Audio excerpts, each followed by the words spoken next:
آج ہماری گفتگو جو ہے وہ اس حوالے سے ہوگی کہ زکوٰۃ جو ہے اس کی شرائط کیا ہیں۔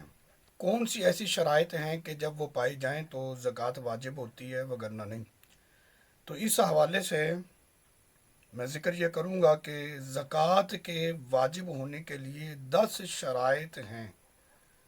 اگر وہ پائی جاتی ہیں تو زکوٰۃ کا وجوب ہوگا وگرنہ نہیں۔ سب سے پہلے مسلمان ہونا، کیونکہ زکوٰۃ کا وجوب مسلمان پر ہوتا ہے، کافر پر نہیں ہوتا۔ نمبر 2، بالغ ہونا، کہ زکوٰۃ کا وجوب بالغ پر ہوگا، جو نابالغ ہیں ان پر زکوٰۃ واجب نہیں ہوگی۔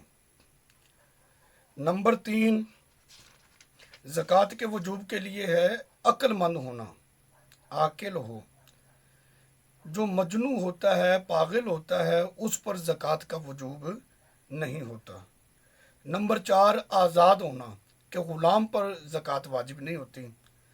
نمبر 5، مال بقدر نصاب اس کی ملک میں ہو، مال نصاب کی مقدار کو پہنچ جائے، اس کی ملک میں بھی ہو، اور اس پر سال گزر جائے تو اس پر زکوٰۃ واجب ہوتی ہے، اور اس کا مکمل طور پر مالک ہو، اس کے قبضے میں بھی ہو، چھٹی یہ شرط ہے۔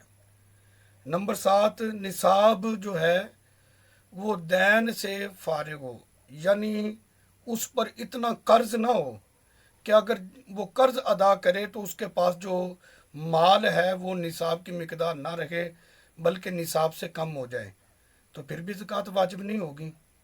تو نصاب کا دین سے یعنی قرض سے خالی ہونا یہ بھی شرط ہے۔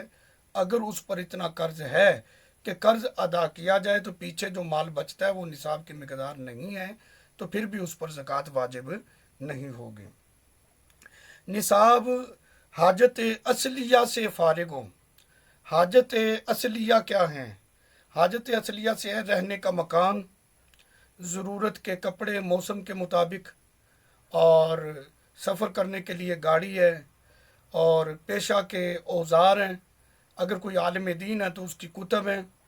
تو یہ جو چیزیں ہوتی ہیں یہ حاجت اصلیہ کے اندر آ جاتی ہیں وغیرہ۔ یہ نصاب جو ہے وہ حاجت اصلیہ سے فارغ ہوں۔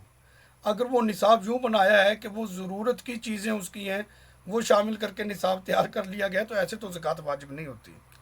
تو لہٰذا نصاب جو ہے وہ حاجت اصلیہ سے فارغ ہو۔ نمبر 9، مال نامی ہونا، یعنی بڑھنے والا، خواہ حقیقتاً بڑھے یا حکماً بڑھے۔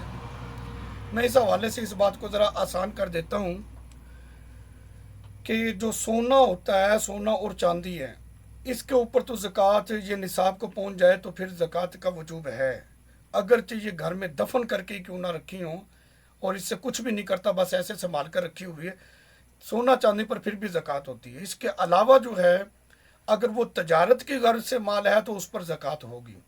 خلاصتاً آپ یوں سمجھ لیں، زکوٰۃ کی 3 قسمیں ہیں: ثمن یعنی سونا چاندی۔